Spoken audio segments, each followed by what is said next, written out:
Well, he's one of our Midland's 10 most fascinating people, and we normally catch head ball coach Steve Spurrier on the sidelines or at a podium. Well, tonight we're going to go to a place that we're not accustomed to seeing him, inside his head and inside his office.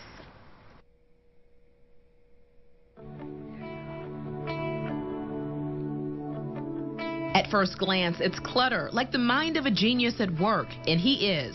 He's the mind behind the Gamecocks' resurrection. His office includes game balls that mark milestones, and we found the often elusive Steve Spurrier is a fan himself. Assigned basketball by legendary leader Pat Summitt, and he loves his Chesney, Kenny that is. Move on like a sinner's prayer. It's an all-access pass to a man who's still an enigma.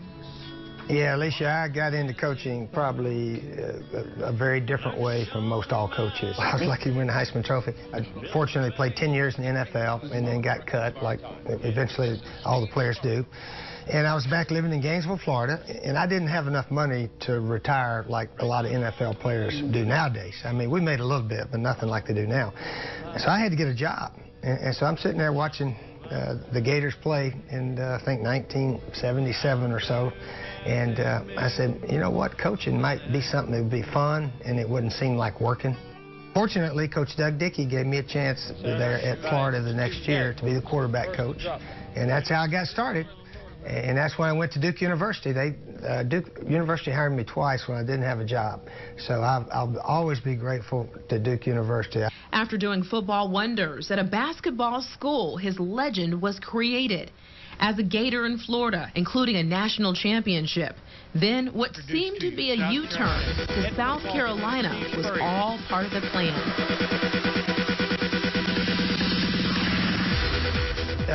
One reason I really wanted the job here at South Carolina is because our history of football has not been very good. So there was an opportunity to achieve all kind of firsts. First time in school history, we beat Tennessee in Knoxville. First time we ever beat Florida in Florida. First time we ever won the Eastern Division. First time we ever beat #1. I mean, all these firsts just keep happening. Yeah, it's like your lowest round ever in golf. You know how if you play golf, I shot my best round ever. You know the euphoria of that. You had a hole-in-one? Are you serious? Serious he is. He's 5 serious, 5 hole-in-ones.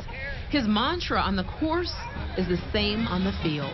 I think you have to keep setting higher goals and don't get too pleased with yourself.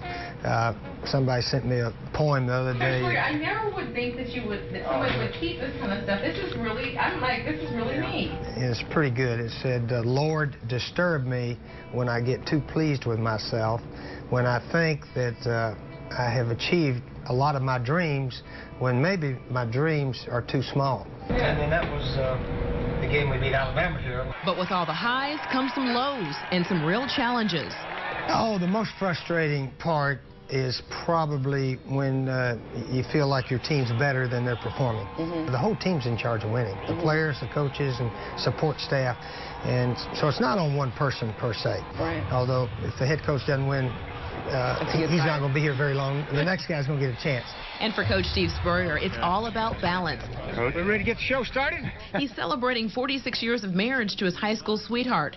4 kids, 11 grand, 8 call Columbia home. Sunday night, we usually have all the family over and so forth. We have a lot of dinners at home. My wife, Jerry's a really good cook. In a short few years here, he's changed the game, created a winner, instilled a new culture of fans proud to be Gamecocks. A lady called in on our call-in show, and we were getting a lot of hype. And this lady said, Coach, I am scared to death about this season. You know what my answer was? I'm scared to death, too. Because you can go, when you know you can go bad in a heartbeat, if you don't watch out, it does scare you. Maybe that's really the biggest job as a head coach, to keep everybody grounded and keep pushing, trying to get better. Because if you're not getting better, you're getting worse. I'm better as a man than as your man. And for more on my interview with Coach Steve Spurrier, including some great stuff that you didn't get to see here, just log on to our website at abccolumbia.com. Now get ready tomorrow on ABC Columbia News at 6 and 11. We continue our Midland's 10 most fascinating series with the current Miss South Carolina Bree Boys.